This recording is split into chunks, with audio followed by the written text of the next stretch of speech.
Excellent. Again, welcome to Webchat with Minnesota Adult Education. Today is Wednesday, January 12th, 2022. Glad to see all of you here today. We have a big agenda. Let's go to the next slide. On our agenda, in addition to welcome and introductions, we have some key announcements for everyone. We're going to turn it over to Literacy Action Network to talk about their marketing project. We also are going to get an update from our C at Southwest ABE about the Racial Equity Grant. We're going to have some other grants to talk about as well, and our State Workforce Innovation and Opportunity Act plan. Then we have some updates regarding transitions and partners, some information about the high Cs, our high school equivalency assessments, and some professional development information, as well as time for your questions. Our adult education team here at the Minnesota Department of Education includes me. My name is Brad Haskamp. I'm the State Adult Education Director. Glad to see you. Joe, did you want to introduce yourself? Yep, thanks, Brad. This is Jody Versa. I am the Program Quality Specialist on the team. Excellent. And Julie?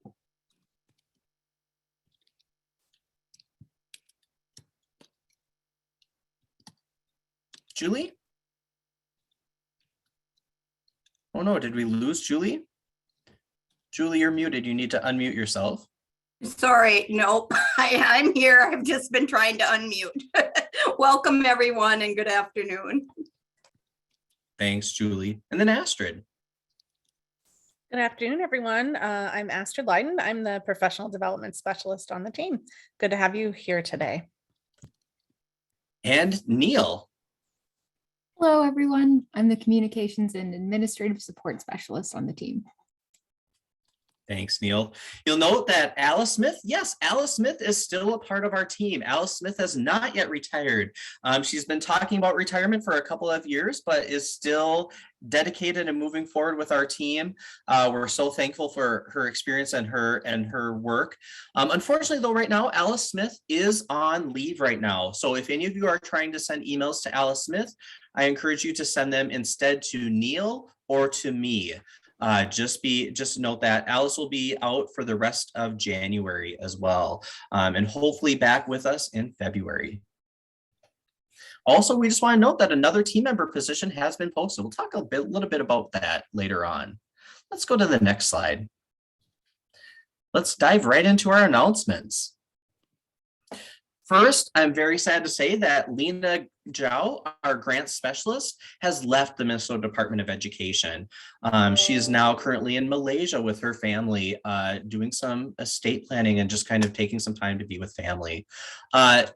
In the meantime, we have some temporary grant contacts that we want to make sure that you're aware of. This information was also emailed to people, but I'm not sure if everyone received this email. So we want to talk through a little bit the grants contacts. With our federal grants, any of our financial report forms that you need to submit, this would be for any federal grants not in SERV, which includes the 2021, 2022 additional ABE funding and IELCE funding or grants. Those can be, those FRFs, financial report forms, can be sent to Missy Laurie, and you can see the email address in the list. Any of our federal adult education grants which are in SERVs, those budget revisions questions can be sent to LaDonna Muston, and you can see LaDonna's email there. And then you'll also need to send an email to LaDonna whenever a budget revision is done. Programming questions should be sent to Jody Versa on our team. With IELCE grants, or the Integrated English Literacy and Civics Education grants, any budget revisions should be directed again to Missy Laurie, and programming questions or issues to Julie Dinkow on our team. And then with that strengthening ABE, or the additional 2021-22 additional ABE funding for this year, any budget revisions should be directed both to me and to Missy Laurie. And any programming issues can be sent to Jody and myself. And I know we've been getting quite a few budget revisions from many programs out there. So those are our temporary contacts in terms of the federal grant.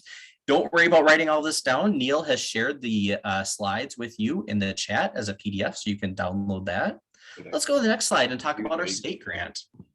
Within our state grant, our the ABE Supplemental Services Grant, those questions can go to Astrid Leiden.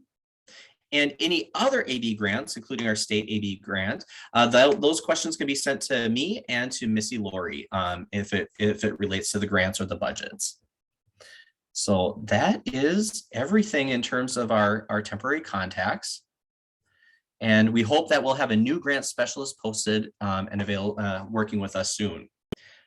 Then we can go to the next slide and talk about a new position that is posted, and we are looking for candidates right now. And we have a new adult education, high school equivalency, and accountability specialist posting. And this person will lead, coordinate, and provide technical assistance for our high school equivalency testing and credentialing. This includes both GED and HiSET. Also, this person will provide support for the standard adult high school diploma programming and other adult education programming. And this person will co-lead our adult education data, financial reporting, and analysis procedures. Any more information can be found in our position posting, and the link is shared. Thank you for sharing the link to the posting, Neil. And we encourage you to please share this posting with any great potential and interested candidates that you might know, maybe some of you. The closing date for this grant, for this posting, is Wednesday, January 26th at the end of the day. And I also just wanted to share a little bit more information about the posting. So if we go to the next slide, I can talk through the application process details. First off, not surprising, it's a bit of, you have to, there's a kind of a bureaucracy to this, if you will. You can go to the posting and click apply at the top of the posting, or if you're trying to find it through the Minnesota Career System, the job opening ID is 51536. The location is officially listed in Roseville, even though we are not located in Roseville at the moment. And just note that while that is the location, there is a telework eligibility. If you have any questions about how to apply for a job here at the Minnesota Department of Education, including this one, there's our job information line, 651-259-3637, and you can go to the website listed there on the screen. And just a note about the application process: in order to apply for a position for this position or any position at the Department of Education, you'll need to create a profile in the state of Minnesota Career System, complete an application, attach a current resume, and there are some additional steps in order to complete that application. So just acknowledging those steps means don't wait till the last minute if you are interested in applying. And if you're interested in promoting this with other people, please share it as quickly as possible. We hope to have a great member of our team joining us as soon as possible. So thank you. And we're excited. We'll have hopefully more details by our next web chat on this. Let's go to the next slide. We also just wanted to remind you that we're in the middle of an MDE building move. As of December 3rd, we on the adult education team no longer have access to the MDE building in Roseville. And we do not even have another current building to work out of. And we are currently required to work 100% virtually. We are not yet moved into a new building yet. And we honestly, at this point, don't know when we will have access to a new building. Yes, we are without a physical home at this point as an agency. That is true, Susan. And honestly, this does create some implications for our work. For example, we are not currently able to access any of our paper GED records, and our ability to print and mail things is rather limited at the moment now as well. But we're working with the mailroom and some other staff to get that. Neil in particular is working with mailroom and other staff to try to get things out as they're able. Let's move to the next slide. We also just want to know that at this point, MDE staff, our adult education staff at MDE, are attending all meetings, sessions, and events virtually. Just to note that for us as a team or us as individuals, we are only our attendance at in-person events is only allowed for a very limited set of important meetings, basically grant or legislatively required meetings on a case-by-case basis with approval from our assistant commissioner. So we have to go through a whole approval process. So for now, we are attending all meeting sessions and events virtually, and just letting you know what the process is and why for what events we could get approved. And again, they have to be important sessions on a case-by-case basis with approval. Let's go to the next slide. Excellent. And at this point, I'm going to turn it over to Tom Citron-Heisem with Literacy Action Network to share a little bit about their marketing project. Tom. Hey, Brad. Thank you very much. I'm going to just briefly introduce Kaya Bergen, who's working with us as a consultant on this project.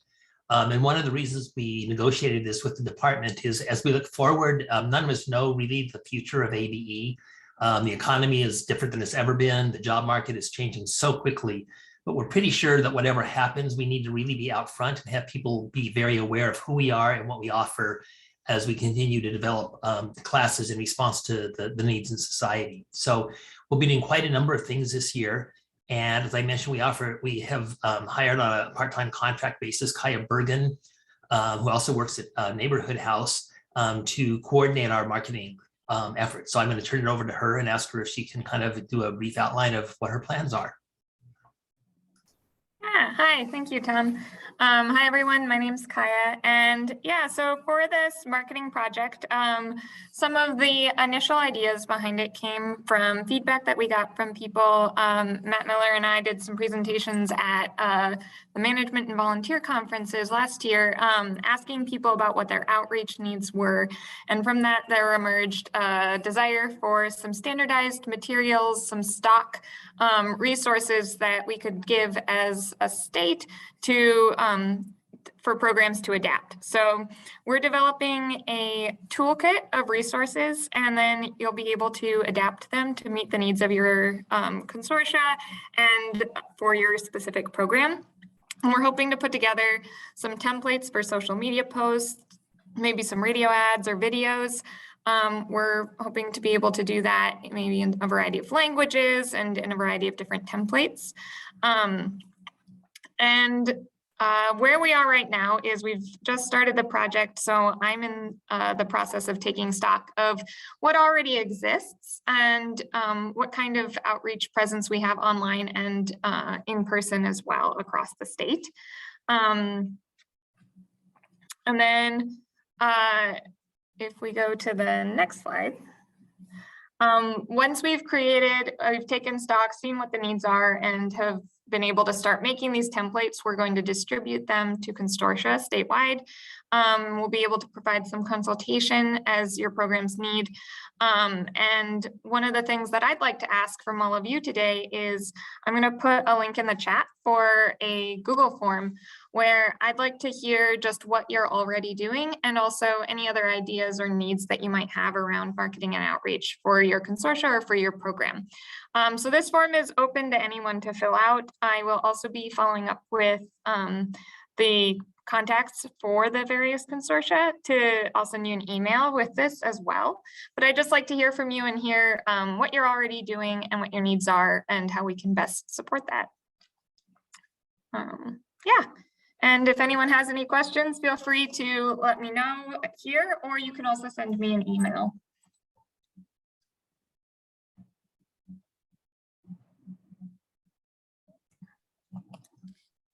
Great, thank you, Kaya. I think we had, since you and I had private messaged, your link went just to me.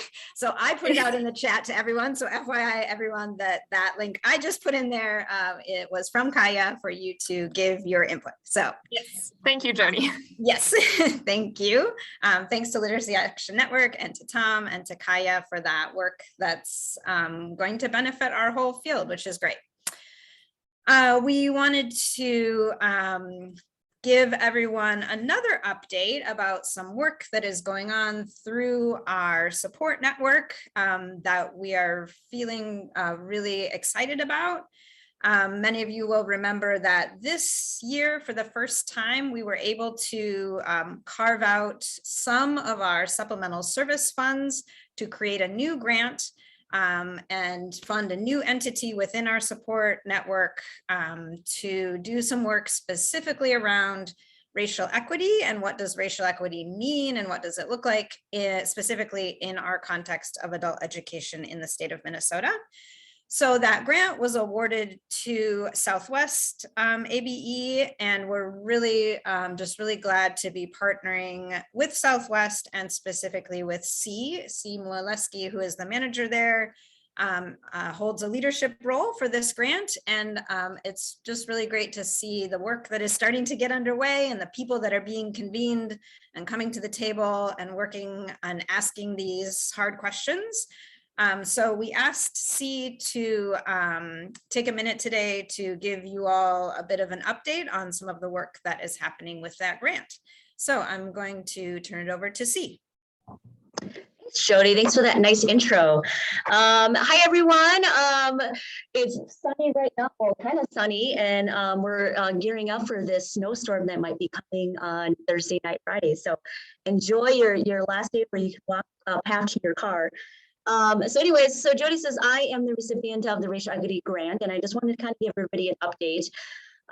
We have our advisory, our Education Racial Equity Advisory Board that we have put together. We've already met twice. We are meeting again this month. So we meet every third Thursday of the month.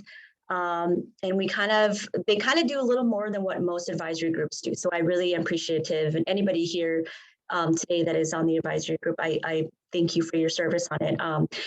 So they will be helping us kind of with the data analysis. We kind of use them as a sounding board whenever we do anything with the data analysis. We're working with Rose Chu from Plum Blossom Strategy.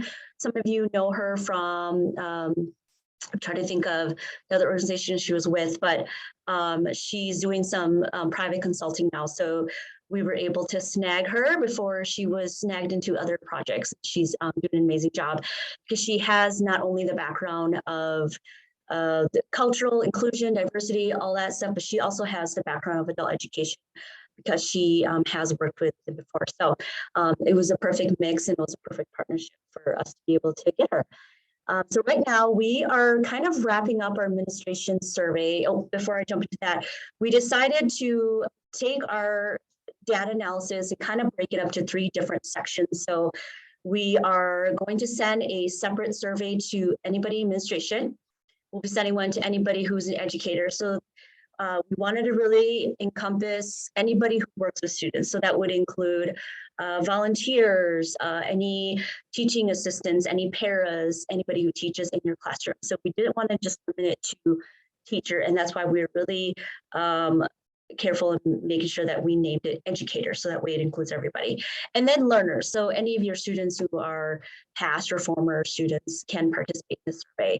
And then we will like to extend it further and include focus groups as well too. So if you are interested later on, after we send out these surveys, if you're interested in a focus group, let us know. So right now we are in search of the Adult Learner Advisory Board. So this is going to be comprised of any students who are past or former students. We did send out the application out last week, and the deadline is this Friday, the 14th. And I sent it out to all managers. Yes, so volunteers, yes, they can complete the educator survey, Susan. We sent out all the applications out to managers and to spread that out to any of their teachers, and then spread it out to students. So we had a lot of applicants, and we were kind of going through them and weeding them out, and realizing that a lot of these students, there's a little miscommunication.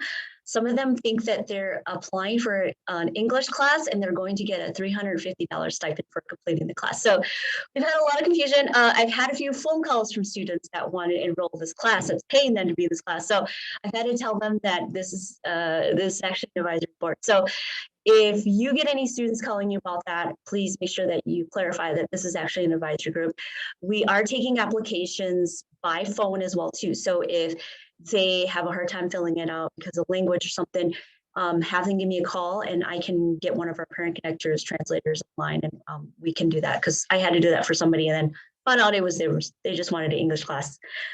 So we are looking at 9 to 11 candidates, and next week when I meet with the Adult Education Advisory Board, we will be kind of going through those and picking our Adult Learner Advisory Board. And then they will also be reviewing any of the surveys we have so far and kind of the skeleton of it. The administration one, we're hoping to get it out by the end of the month here. So consortium managers, keep an eye out for that. So if you all can complete that, will be amazing, because the more participation we have, the better we will have of gathering all the data we need so that we can kind of make some conclusions or bring some recommendations to the state about what can we do to be more equitable to our students and our staff. And also what we kind of realized when we were working on the administration survey is that we have our students fill out an intake and we usually get all their demographics, but we don't get the same with our staff.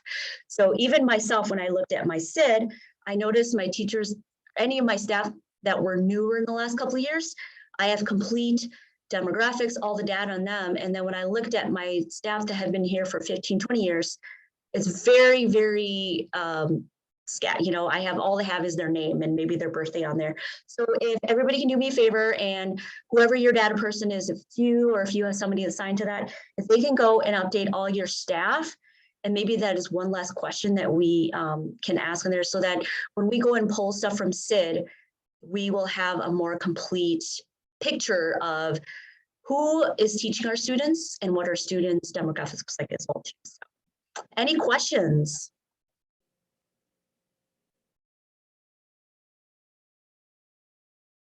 Thank you so much for your time. See, there just was one more about would it be appropriate for the volunteers to complete the educator survey as well? Yes, and as I mentioned, so we want an educator to cover anybody that was working with students. So the educators would be paras, would be teacher assistants, teachers. Okay, thanks. Yep. Thanks, Chelsea. Thank you so much, C. We're excited to see this work move forward. Now let's talk about some other grants.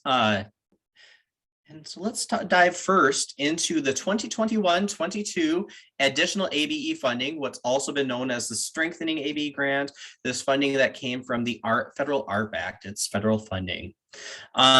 Just note that the first invoices for this funding are due at the end of January, and that will be for the July through December period. The budget revisions and financial report forms, again, please send them, any of that information to me and to Missy Laurie. Originally, those forms said, please send them to Lena Zhao, but now they should be sent to myself and to Missy. Just remembering that we do have a technical assistance document, and that latest version was released on December 16th, 2021. So please make sure you have that latest version of the technical assistance document that was emailed out. And then I also just want to make sure, because some folks have had questions about this grant, just if you have any questions, you can feel free to type them in the chat briefly or to address them to me via email. But one key question I have for all of you that we'd like to see a response in the chat is, at this point in time, do you think you're going to be able to spend all of the money that is being allocated, or that was allocated to your consortium for that 2021-22 additional ABE funding? I'd like to see in the chat just an informal survey from you if you think your consortium will be spending all of that money, or if not. I'm glad to see a lot of yeses and understandably some no's. Yeah. Excellent. Wonderful. So based on this initial informal response, it's likely that we'll need to reallocate some funding. We will be doing a formal survey with each consortium, asking them this question in late January, early February. And this will be the official chance to say, no, we will not be able to spend all our money. And then we will need you to say how much money you will be able to spend in total. And that way we know how much money to reallocate. And then for those of you saying, yes, you can spend all the money, we will have some money that will be unallocated or that will be freed up. We'll want to know from those of you saying, yes, you will be able to spend all the money. Would you be able to accept some additional funding that is freed up? So that'll be a question coming to all of you, to the consortium managers via email at the end of January here. So keep an eye out for that email for the official answer, or for that official question. Not seeing any other questions in here, so let's go to the next slide. We also wanted to just let you know, yay, the contact hour reporting working group recommendation was approved by MDE. And just a little bit of a reminder here, this is for the annual application that will be submitted by June 1st, 2022. All consortia now will submit a table A, and that will be contact hours from May of 2021 to April of 2022. And again, you'll be submitting your table A1, which will be those March 14th, 2019 hours to March 13th, 2020 hours. And then as we at the state will look at those table A's and table A1s for each consortium, and consortium by consortium, we'll utilize whichever table has a higher number of contact hours in determining your FY23 ABE funding. And again, that will be at the consortium level. We will not be looking at the provider level or the site level. We'll just look at the consortium table A and the consortium table A1, whichever has a higher number of total contact hours, that will be the table that we use for your consortium in determining FY23 funding. And just note that this recommendation was endorsed by the Literacy Action Network Board and the Minnesota Department of Education's Adult Education Team, Finance Team, Government Relations Team, and the Executive Team all reviewed this proposal, this recommendation, and together we came up with that agreement that it would be approved. So that hopefully gives you a little bit of breath of fresh air, or just kind of a little bit of relief if anyone was holding their breath, but this is what we had expected. So good news for our programs. And I also know that Teresa Zingri reached out to the consortium fiscal agents, the consortium managers, to talk about this a little bit, like, okay, knowing this now, do you believe you're going to be using table A1 hours or table A1? Which do you think will be higher? And Teresa, like what Teresa found was that all of those programs, or all the consortia that replied, said that they would be relying on those table A1 hours. The table A1 hours from 2019-2020 will likely be greater than their table A hours from 2021-22. I just want to put out in the chat here, again, please just let us know if anyone in the audience thinks that their consortium's table A hours will be greater than their table A1 hours.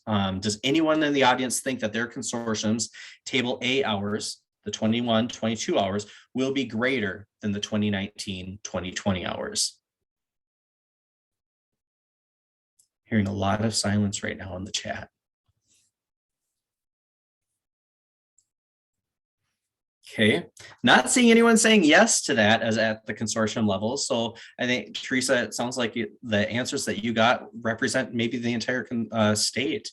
That's good to know. Yeah, and Jennifer, you're right. It's entirely hard to say at this point. We can't say for sure. Okay, well, that's good to know. Thanks for letting us know.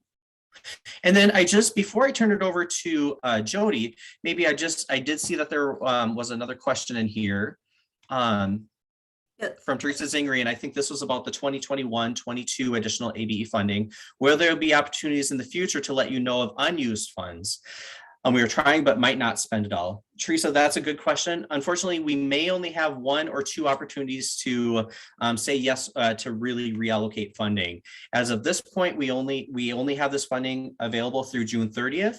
There is the possibility that the governor and the legislature will approve an extension of this funding, but as of this point, they have not agreed to that. So we know for sure in January, February, at the end of January, early February here, there will be a chance to kind of let us know if you have some unused funds. We do not know if there will be another chance to let us know about unused funds. We hopefully there will be, but we don't know for sure if we can do another reallocation after the February reallocation. And Susan, yeah, like you're saying, when you came up with your plans last summer, there were a lot of hopes, and then obviously the COVID situation has changed programming in many consortia, or potentially participation in some consortia.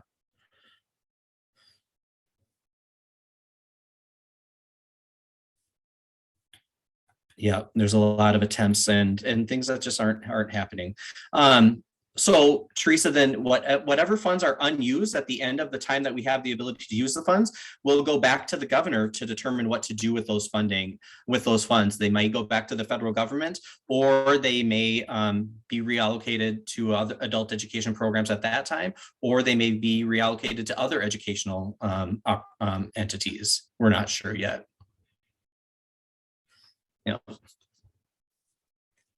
Yeah, we're not quite sure what will happen if the funding is not used. Yep, and like you're saying, Kirsten, sometimes there's just not enough people to do all the work that you could potentially do with the extra money. I hear that as well. Okay, let's move to the next slide. And then I'm going to actually turn it over to Jody. All right, thanks, Brad. Another note or reminder when thinking about the annual application. So Brad was just talking about Table A and Table A1. Those are, of course, tables that are part of that annual application that's due every year on June 1st. So we also just wanted to remind you, this is the time of year if you and your consortium are considering any membership changes, either districts or community-based organizations, that needs to be communicated to us here in our office by February 1st. So you can send an email to me and to Brad and be sure to CC all the appropriate folks. We have already heard about one potential change coming up, so thank you for that.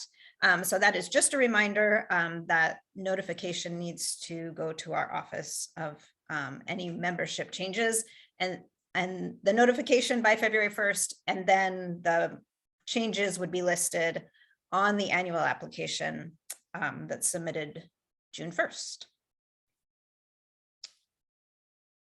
So I think you can, yep, we can go on. Then we're going to take some time to talk a bit about the federal adult education grant competition. So just to make sure we all know what we're talking about and why, it's important to know and remember that the federal law that sort of defines adult education, which is WIOA or WIOA, that law requires that states run a grant competition for federal adult education funds. So I know here in the state of Minnesota, we have quite a bit more state funding than we do federal funding. And we are quite accustomed to having the same sort of cohort and group and community of adult education providers year over year. And we all, we sort of work together and we collaborate and we participate in professional development together. But in other states, it doesn't work quite like that. In other states, the adult education grants operate more like the way we run Pathways to Prosperity or our IELCE grants. So there could be more changes in providers from year to year. So that's just a good thing to remember and keep in mind that federal law requires us to run this competition. And in some states, it really does look a little different than it does here in Minnesota. So those of you who've been around for a while will remember that we did this once before in 2017. And now this year in 2022 is when we are running this federal competition again. So on the next slide, there is information, and Neil has also put in the chat. The grant application materials are now posted on the MDE grants website. So those are available for you now to take a look at if you'd like to. You have a couple of months to work on that. The applications are due on Friday, March 25th. Friday, March 25th. And just a note that this is the competition for federal adult education funds. This is not the IELCE grant competition. That competition, those materials have not been posted yet. On the next slide, we want to invite especially those of you who will be involved in writing this application for your consortium. We invite you to a webinar a week from today, where you will get more specific information about this grant competition and the application.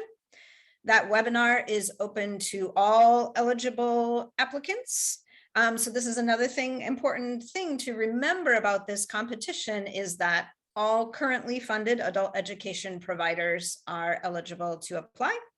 But this is also an open grant competition, so it is possible that there could be some applications from other entities that are not currently funded.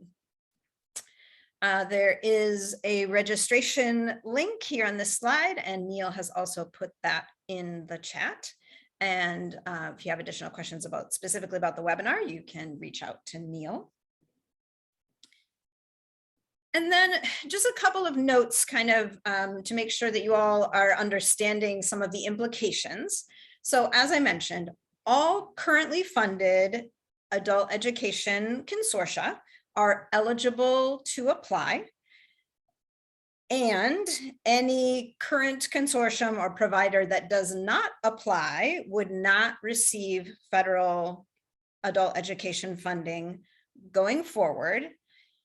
I know that in our system here in the state of Minnesota, we often think of our federal funding as somewhat less consequential than our state funding, because we get so much more state funding compared to federal funding. I know that is especially true for those of you who are running relatively small programs. That amount of federal funding that you get may be quite small. And we recognize that this grant application does seem somewhat onerous. There is definitely some work involved in this grant application for what is in some cases not a large amount of funding.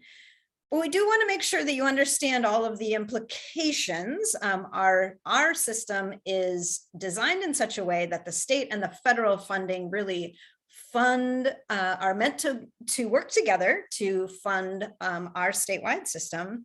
And by not applying for the federal funds, that would mean that provider, that entity, would not be eligible for any federal funds for the upcoming years until there's another competition.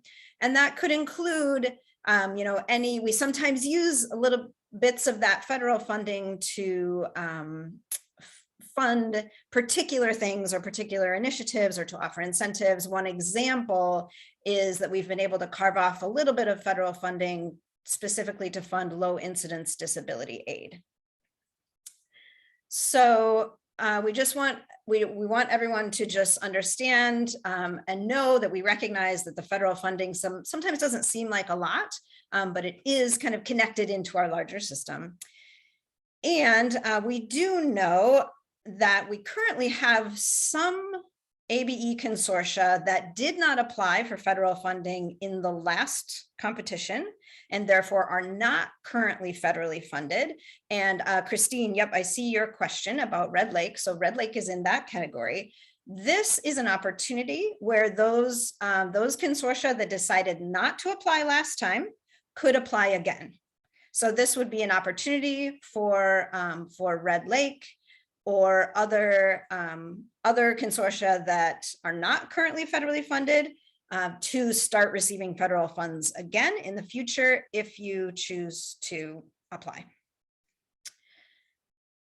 And one other question that has come up recently that I wanted to address is that there is an expectation that all providers, even those, whether or not they are federally funded, so any provider that is receiving state ABE aid and or federal ABE aid is subject to the same reporting and accountability requirements. So those of you kind of at the fiscal agent level will remember that on your award letter, it breaks out that you get a little bit of funding set aside to help you pay a little bit of that federal funding that helps pay for SID. And then you receive an invoice from Literacy Minnesota for that, for your consortium's part or proportional part of supporting the SID database. and some statewide distance learning programs. So just know that all consortia are expected to continue using SID, regardless of whether you receive federal funding or not. So if your consortium does not receive federal funding, then you would need to pay that invoice to Literacy Minnesota out of state ABE funds or another funding source if you chose to. So I'm going to pause for just a second. On this slide, this is to let you know that because this is an official grant competition, we will be documenting questions and writing down answers and publishing those questions and answers on the MDE grants website. So please do, if you have specific questions about this grant, you can email those to Neil. And of course, we also, again, invite you to bring any questions that you have to the workshop a week from today.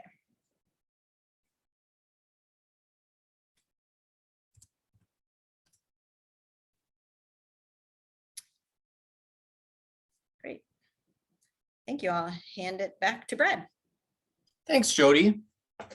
Okay, lots of information today. The next piece of information that we're going to dive into is our State Workforce Innovation and Opportunity Act plan, or state WIOA plan. So every other year, we need to submit a revision to our state plan. So that happens on the even years. So 2022, we need to submit a revision to our state WIOA plan. Just a little bit of background about this plan. This is our Minnesota adult education systems, along with our WIOA partner systems, plans with each other as partners and with the federal government. This is a plan that does get approved by the federal government. Some of our other Workforce Innovation and Opportunity Act partners include kind of the Title I adult, youth and dislocated worker programs, our career force through Wagner Pizer, and vocational rehabilitation. However, it's not just those title programs that are part of this WIOA state plan, but also Career Tech Ed and many other entities have also kind of joined into this plan. So it's a pretty big plan. In fact, we have one of the largest plans in the country. And so there's a lot to it. You see in the chat there, Neil has shared a link to our current state WIOA plan. So I encourage you to take a look at that. A little bit more about the state WIOA plan.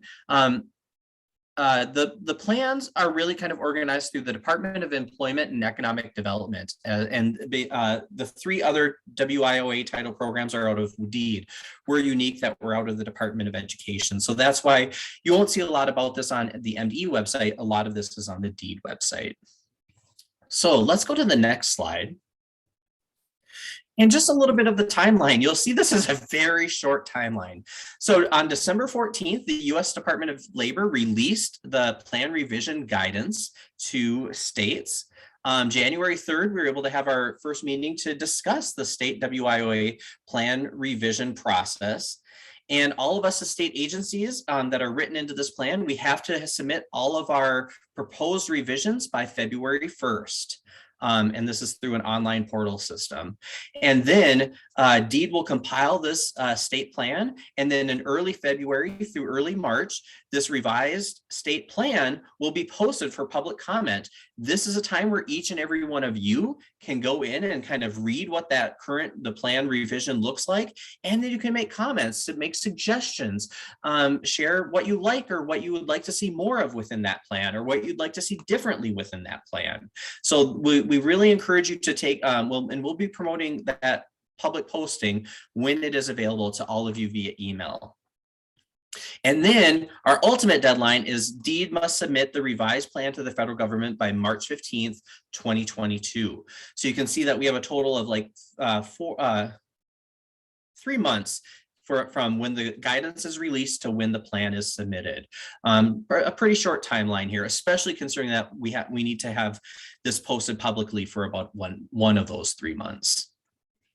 Let's talk through some of the current revisions on the next slide here. So again, you can see that Neil has shared a link to the current state WIOA plan. In particular, you might want to look at pages 225 to 253, which is the adult education specific section.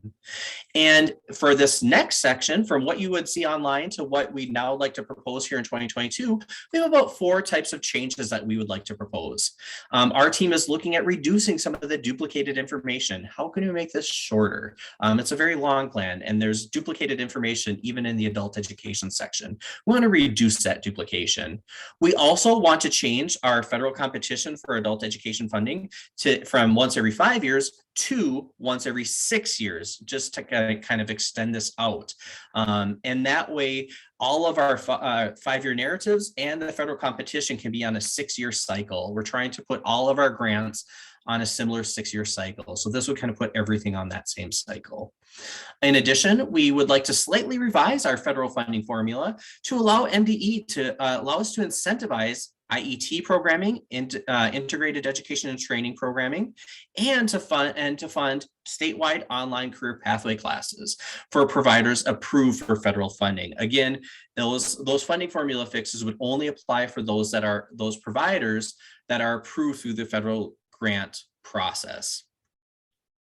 And then we also want to articulate some system innovations in equity, technology, and in other areas that we've seen over the last couple of years and that we'd like to see going forward.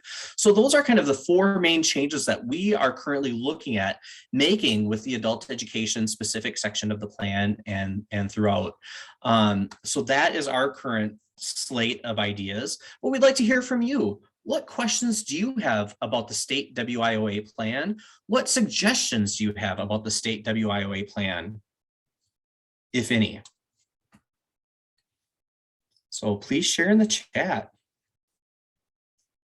any ideas or questions or suggestions you might have.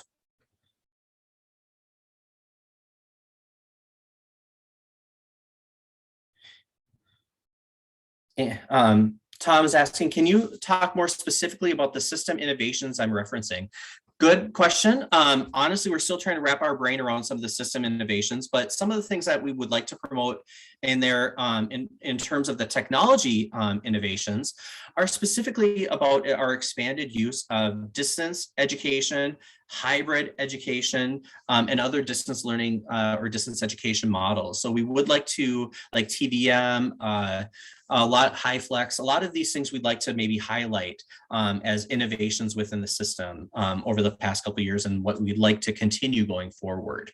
In addition, we'd like to just note a lot of the work that we've been doing in equity, a lot of the things that the Marshall or Southwest ABE grant consortium is doing in the statewide equity work. I'd like to promote that. We'd like to promote that as well. And both technology innovations and equity innovations are things that the federal government has asked us to highlight in this latest revision.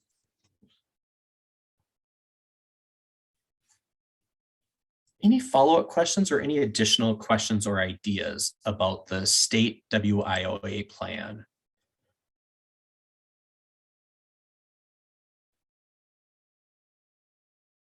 I'm sure, like many of you, you're still thinking, I haven't read all couple hundred pages of that plan. You're not the only one. I have not read the entire plan myself, cover to cover, in a single sitting. I've definitely read through all of the sections at different points in time, but I've never read it from one end to the other. And so I encourage you at this point to really think about reading this between now and then, especially that adult ed section, and kind of be ready to talk or share your ideas, or be able to look at that as we go through the public comment period. Another couple of questions. Consider expansion of functional level gains. Patty, that's set by the feds. We cannot actually change the federal government's definition of federal level gains. Those are established at the federal government level. Kirsten asks, can the federal competition just become part of the annual narrative, or are they only accepting them at the federal level at certain points in time? Good question. So the federal competition has a different set of questions than the state required 5-year reauthorization process or the 5-year narrative. And we have a requirement with the feds to that we will do this competition every so often. We cannot run it like we run the 5-year narratives. They do have to be separate because we have to have, it almost like, we basically have to do kind of an all or nothing in 1 year. And so at this point in time, it hasn't worked for us to try to jam those two together.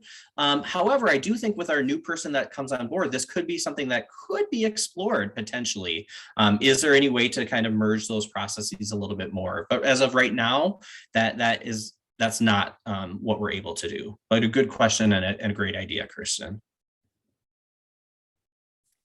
Brad, I have another thought in response to Kirsten. I agree, Kirsten, that there is a lot of sense to that proposal that you just made. And there is, Yes. there is duplication.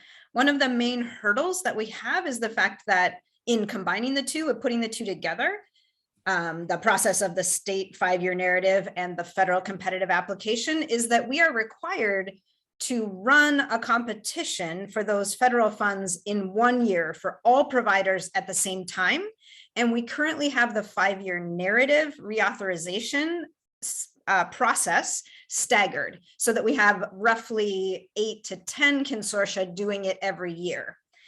So it doesn't all happen in the same year. So that is a major hurdle that we would have to somehow figure out in order to align those two processes, because as currently scheduled, they just don't, it doesn't work to do it all in 1 year.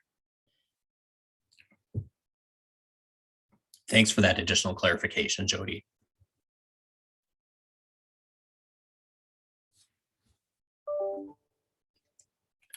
Any other questions or ideas or suggestion or ideas, questions, suggestions?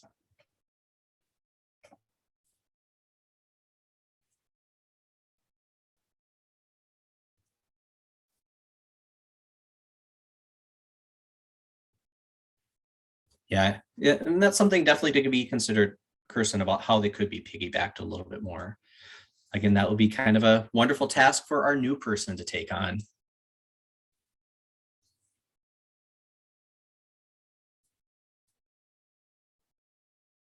Okay. If not, let's go to the next slide. I'm going to turn it over to Julie Dinkow to talk about some of our transitions and partner updates. Julie. Thank you, Brad. And I'd just like to start off by congratulating all of the consortia that received Pathways to Prosperity grants. And if you could just type in your consortium name and the training that you'll be providing in the chat, that would be fantastic, just so we understand how many people are involved and where those grants will be happening, or those trainings will be happening across the state. In the meanwhile, I'll move on to the next slide and let people know about the statewide longitudinal education data, or SLEDS, training that's coming up. We've mentioned SLEDS in the past. It is a great tool that combines data from the Office of Higher Ed, the Department of Employment and Economic Development, some corrections data, and pulls it all together to enable us to look at the long-term outcomes of adult learners, to see how has ABE had an impact in their lives in the long term. So this is the first time we're going to be able to look at that data. It's something that we've been working on close to 10 years to pull together. And we'll be hosting a webinar on January 20th from 2:30 to 3:30. There's a link that Neil has just put in the chat, and I hope everyone can join us for that.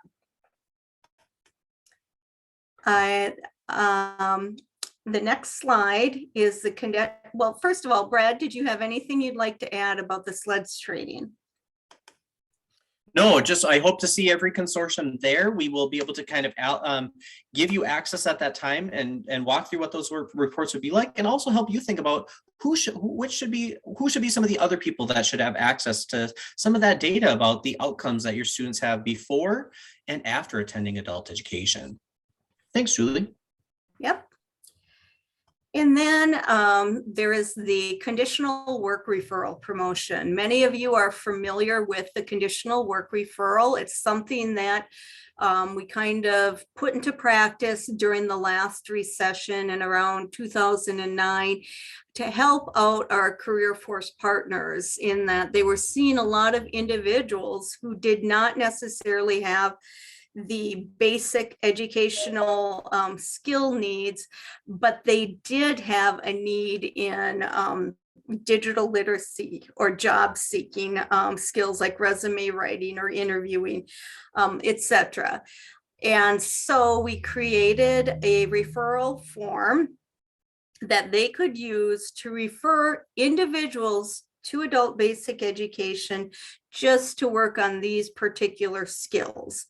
They do not have an ABE academic need. It's just for these skills that you see listed on the slide. And so, again, the current situation, Career Force is reaching out to us, asking for our assistance in helping prepare so many of the clients that they're seeing prepare for work and employment and training. So you may see more referrals from your Career Force Center to your adult basic education sites coming up in the upcoming months. There is a referral form that they don't necessarily have to use that particular form. They can use any form that they choose. But hopefully you will be getting more of those or seeing more of those. Does anyone have questions about the conditional work referral? Yes, Jill, the classes still do have to be under 30 hours. Is it still optional for testing? Yes, I believe it is still optional. They maybe one of the other team members can weigh in SID, they're marked as a conditional work referral client, correct? That is correct, which means that they are not an official adult education student or an NRS reportable student. Yeah.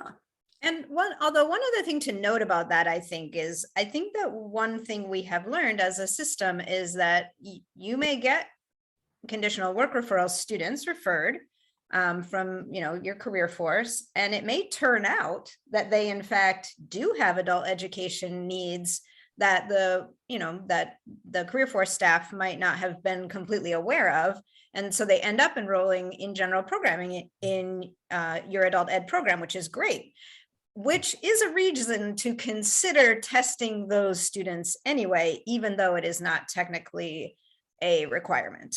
So I think best practice is to use a Tabor ACASAs to figure out the literacy or math level of those students, but you are right, Jill, that it is not actually technically a requirement to do so.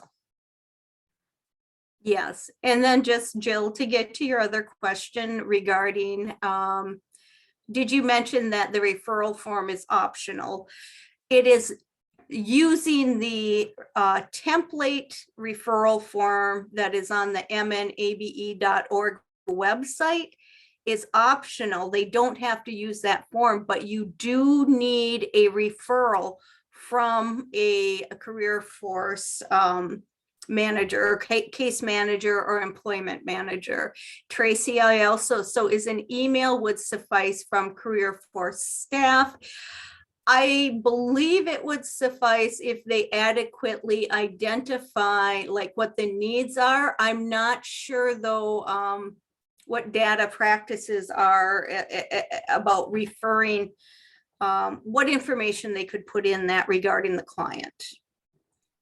And just to add to that, Julie, I would just say, if it were sent via email or on another form that's developed by Career Force, it just needs to include pretty much all of that same information that's in the template. Yeah, it does have to be a written referral. Yeah. Okay, if there's more questions regarding this, just please enter them in the chat. Oh, okay, Susan's saying in the past we've gotten from good, we partnered with them in the past. Yes, that is still viable. I'm assuming they are still using a written form. Yes.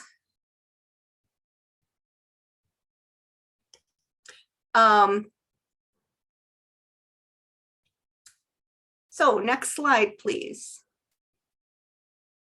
I want to highlight two guides here. Forward Together is the ambassador training that we had.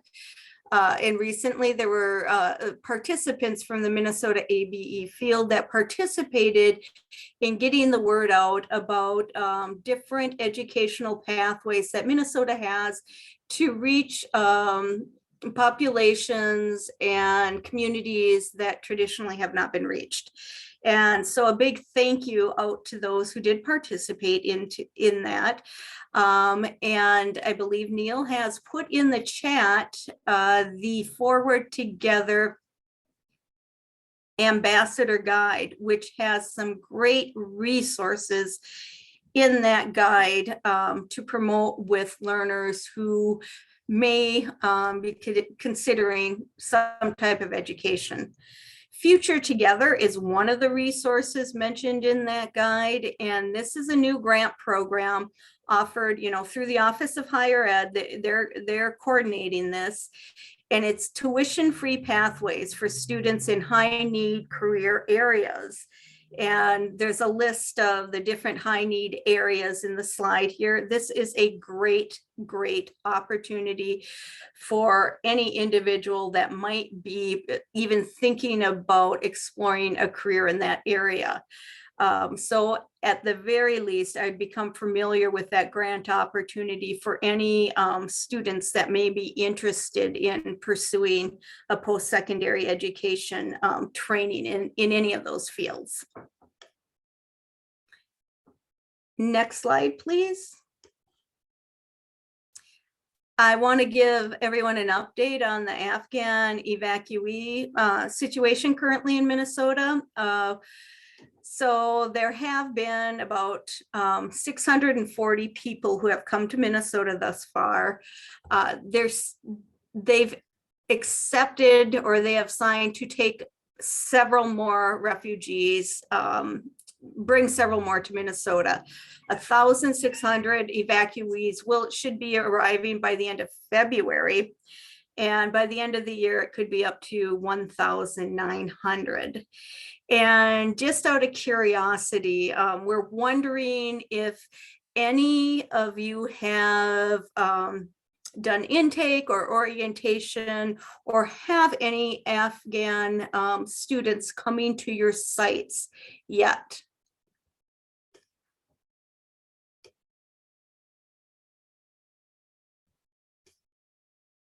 If you could just enter that into the chat, I'd be interested. No, okay. Okay. Yeah. Oh, oh, wow, Rochester. Okay. That's interesting. So if you want to go to the next slide, I am sure that many of you, realize that St. Paul and Minneapolis are going to have a high number of arrivals. These are where they have been placed thus far. And from what I've heard, the needs, the ABE needs go anywhere from having someone who can fluently speak English and has a professional degree, but might need some training, to individuals who were part of the tribes in Afghanistan and do not have any literacy skills. So there's a very wide range there. So we're not really sure about the academic needs for the individuals coming in. It's definitely different than what they predicted. They originally said everyone would be have a high educational functioning level and may not need ABE services, and that clearly is not what we're seeing. So you will be hearing more about how to possibly support these individuals as they come to your ABE programs. But as of now, we'll get the information. This is the information we have. I think Neil also put in the chat a resource, and that resource is from the Afghan Cultural Society, or a link to the Afghan Cultural Society. Their website just went up last week, and if you want to learn a little more about this culture, they do have a tab that's that is about culture and history that might be good for people to review and look at. So I have not been able to keep up with the chat, and I'm wondering if there's any questions that maybe my team members or someone else could throw at me if there were any. Just Hey, Julie, this is Brad. I have Okay. not seen any questions in the chat. Okay. Just some people have been saying here or there whether or not they've had any Afghan arrivals within their K-12 district or within their adult education program. okay. So, okay. Well, that's good to know. And that is all I have. So we will hand it over to you, Brad. Thanks, Julie. Now, one other item we want to share with folks is an update on our high school equivalency assessments, or as I love to say, the high C's. Let's dive in. So just a little bit more. I know a lot of you have been asking about HiSET implementation. When will it be available in the state of Minnesota? Tentatively, we're now predicting that we will be able to offer the HiSET in Minnesota starting around May of this year. And we are working with HiSET staff to have more information soon. If we go to the next slide, I can share a little bit of the details of why this is. So in order to implement HiSET in the state of Minnesota, one of the very first things we need to do is we need to revise a database within the Minnesota Department of Education, which is our adult secondary credential database system. And that right now it's set up to only take data from GED testing service, but we need to also add the ability to process data from HiSET, and then to be able to create and issue diplomas based off of HiSET tests passed. And right now our IT department is working on this, but we haven't heard when they're going to complete this process or even start this process. We've been kind of put on the back burner a little bit with this work. So once we have a timeline with this, then we'll be able to share that with all of you. But right now we can't implement HiSET until that IT work is done. And that's why we're predicting right now that it could be, we're estimating that this will be roughly around May. Also, May is when HiSET will be officially moving from ETS as a company to PSI, which is because HiSET has been sold from ETS to PSI. And don't ask me what PSI stands for. I don't remember right off, but just basically being transferred from that ETS educational testing service nonprofit. It was sold to PSI, a for-profit company. And they do a lot of other credentialing and test-based work through that company. So that is yet something else that's happening. And so we did not want to get a lot of people started in the ETS HiSET system if then they would have to majorly adapt for the PSI system starting in May or June. So that's why we're trying to do both, have both our MDE credentialing database ready by May, and hopefully that HiSET transition can happen by May. So that would make it easy for all of you to kind of get yourself set up as HiSET testing centers for those of you wanting to do that.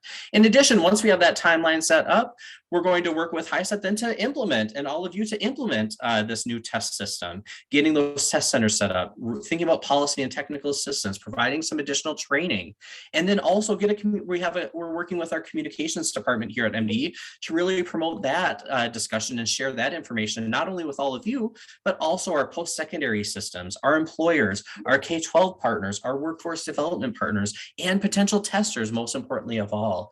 So we're working with that process, and those are some of our next steps. Let's go to the next item, because I really want to also highlight those that are helping us with this process. Our High Seas Advisory Group is providing a lot of input for us on how our testing systems should run. How should we implement HiSET? What recommendations are there for GED implementation? And so this group of 9, I thank each and every one of them for applying and for being a part of this group. And I think all of those that applied and didn't make it as part of the group. Thank you all for applying, but this group of 9 is a great group of 9. They're from various programs across the state, various size programs, and I'm thankful for each of them to really kind of dive deep into this work. In helping this group, let's go to the next slide. We have our group leads and supports, which include C from Literacy Action Network, Patty from the Department of Corrections, and myself from the Department of Education. And thanks to Carla Vian from Literacy Action Network for being our support and hosting all of our meetings and providing a lot of our technical assistance and communications. And we also do have representatives from the test vendors as part of this group to help answer a lot of questions. And it gives us a chance to a degree to even grill them a little bit, like, hey, what about this? Or what about this? Or how is this going? So I really appreciate the test vendors for being a part of this as well. Melissa Haltstrand and Tanya Haug, they've been great to have as part of this group as well. So that's a little bit of our High Seas adventure at the moment. Stay tuned, we'll have additional information and we'll know then, like you're saying, Jill, be interesting to see the number of consortia that will implement this additional testing option, right? We don't know that yet, and we don't even have that process set up yet, but hopefully we'll know in about 6 months about what that will look like. So that's the High Seas adventure. I'm going to turn it over now to Astrid to share some of our professional development updates. Astrid. Excellent. Thanks, Brad. Yeah, so let's talk a little bit about the upcoming professional development we have planned for this winter and spring. First, I want to make sure that everyone is aware of a new opportunity that's actually kicking off this afternoon, right after this webinar. The Teaching Online Support and Idea Swap is being hosted through the Distance Learning Support Network provider and facilitated by Adam Kiefer, who's part of the distance learning team and a teacher at the Hub Center. This is an opportunity for instructors to come together and share some of the questions, struggles, and successes they are having with teaching online. There's an option to attend all 3 sessions or just one. Instructors are encouraged to come with their issues and questions. You can see here some of the examples of topics that may be discussed depending on the needs and interests of the group, looking at integrating approved DL platforms, teaching digital literacy skills, setting up expectations around hybrid and blended teacher responsibilities, best practices in using an LMS, a whole range of questions and issues. So we know that many of the teachers around the state are still doing some form of online teaching. So please make sure that your instructors are aware of this opportunity to get some real-time support. Let's go to the next slide.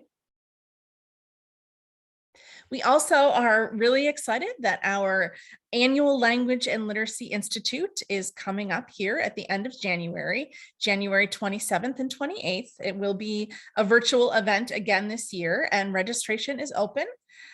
You've got a list here of the many different sessions being offered, and you can find this list on the events calendar as well.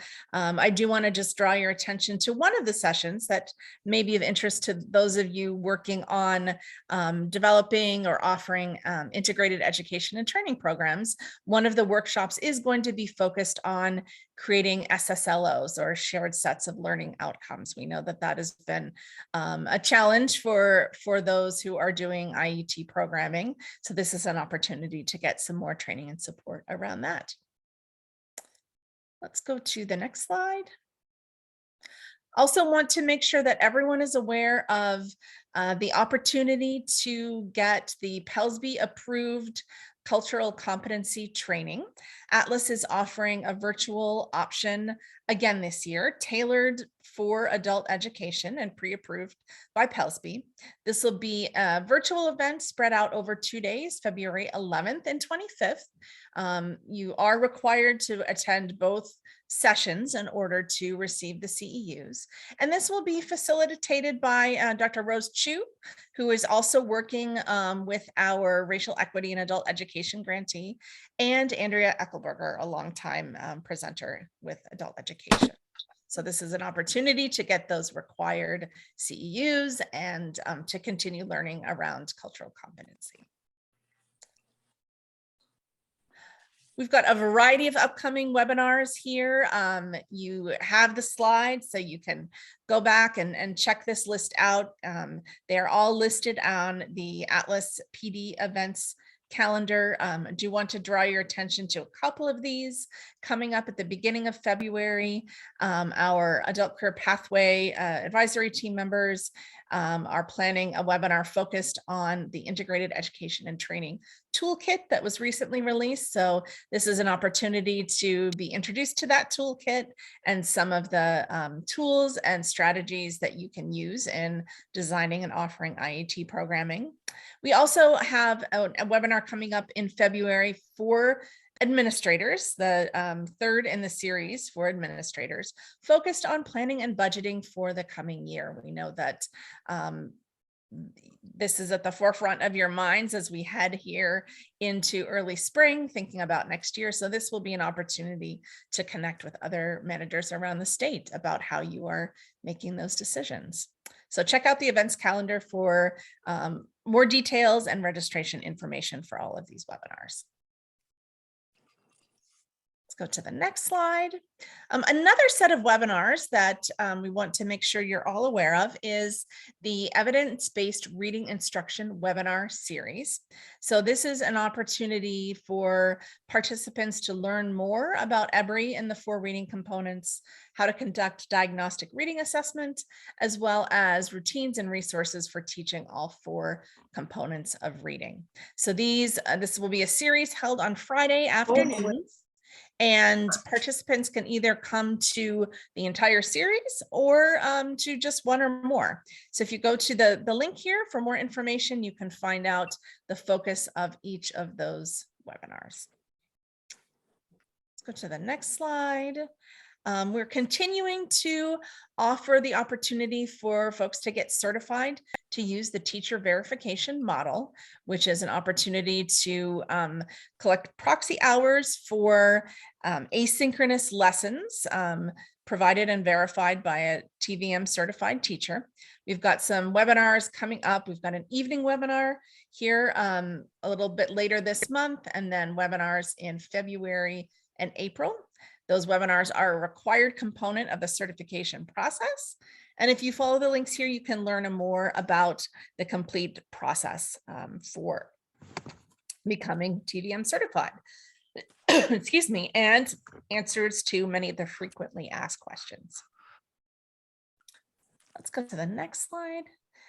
We're also really excited about the pilot of a new writing study circle that's been developed by the team at Atlas. We know that writing is a skill that many students struggle with and many teachers struggle with in terms of their own instruction.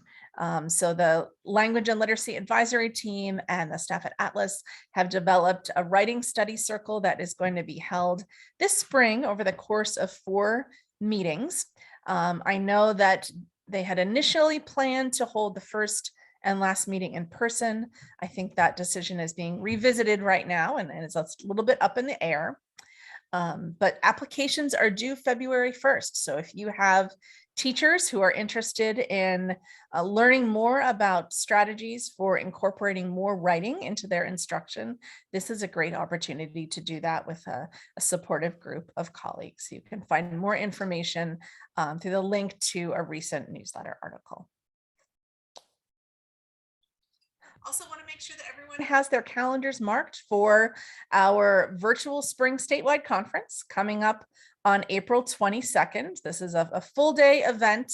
Again, really kind of taking the place of our typical regional in-person events. We're going to be virtual again this year, but it'll be an excellent opportunity to attend.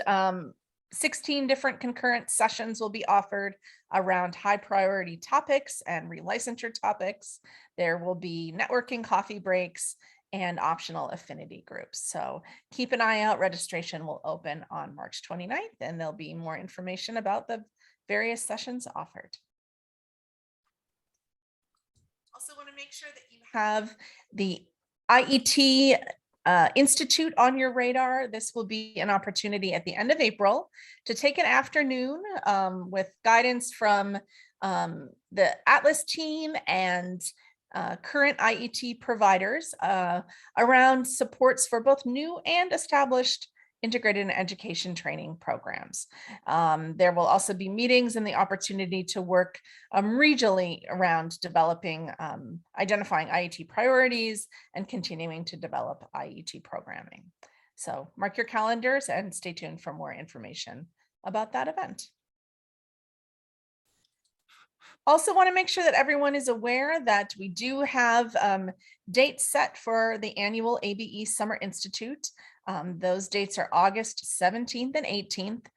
The conference will be virtual again this year due to some scheduling conflicts with our typical venue in St. Cloud. But the past couple of virtual events have just been stellar. I'm looking forward to another great conference.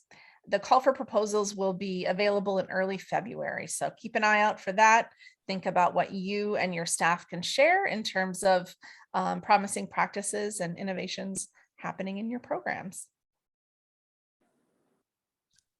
And then finally, just want to touch base with the group about our National Adult Basic Education Conference, which is the COABE conference. This year, COABE is happening in a hybrid format. So they are holding both an in-person and virtual event, opportunity to participate in both modalities. And this will be taking place April 11th through 13th. So we did get a request from a manager wanting to know if others are planning on attending that event in person. So if you are planning on registering and attending the event in person, if you could put that in the chat so that folks can connect and plan to participate in the conference together while they're in Seattle. And then just a reminder that everyone who is a LAN member is also a COABE member. We have a state membership thanks to LAN. So if you are planning on registering for the conference, either in person or virtually, you can get the member rate.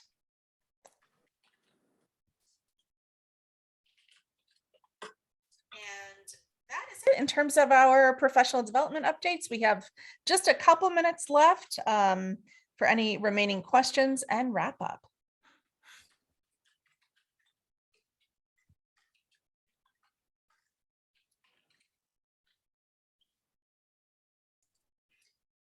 Thank you, Astrid. We had a lot of information for all of you today. So happy to take any additional questions. We've been trying to address them along the way through the chat. Thanks again to Neil for not only presenting the slides, but also posting all of our links and our questions today. So far, haven't heard of anyone respond to say whether or not they're going to COABE. Susie said no, just because of their school district finances and some of those situations. Yes, and it is unfortunately a very pricey conference. Yeah, yep. Tom, you're saying uncertain at this point. That makes sense.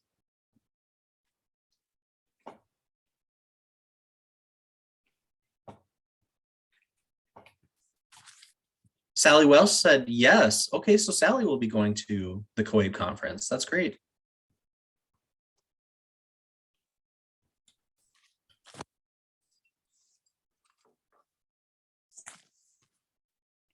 And Susan, yep, you're planning to attend the COABE conference virtually.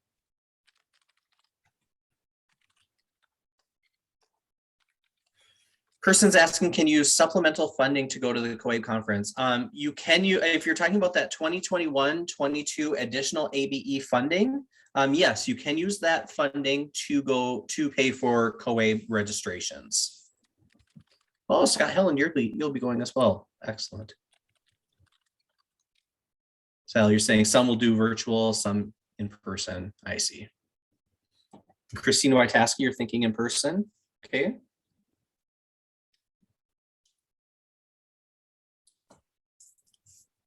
Excellent. Any other questions? Maybe we'll still take questions, but I just want to share a couple of other pieces of information if we go to the next slide. Just remember that all the materials, including the recording, slides, any handouts, they'll be posted on the Literacy Action Network website. Thank you, Carla, for hosting these and for posting all these materials online. We are so grateful for that and for Literacy Action Network's help and support in this. In addition, on the next slide, you can see that our next web chat will be May 11th from 1 to 2:30. And finally, the next slide. Thank you all. There's quite a bit going on locally at the state level and nationally. So we're just thankful for all of the work that you're doing. We really appreciate all of the support. We're here to support you how we can best support you, and just thankful for all the wonderful work you do, how you're supporting your learners, how you're reaching out to your community and serving your communities. So thank you all for your outstanding work. And then finally, let's go to the next slide. We'll use the last minute or so that we have for any questions. And I think we can also stop the recording now.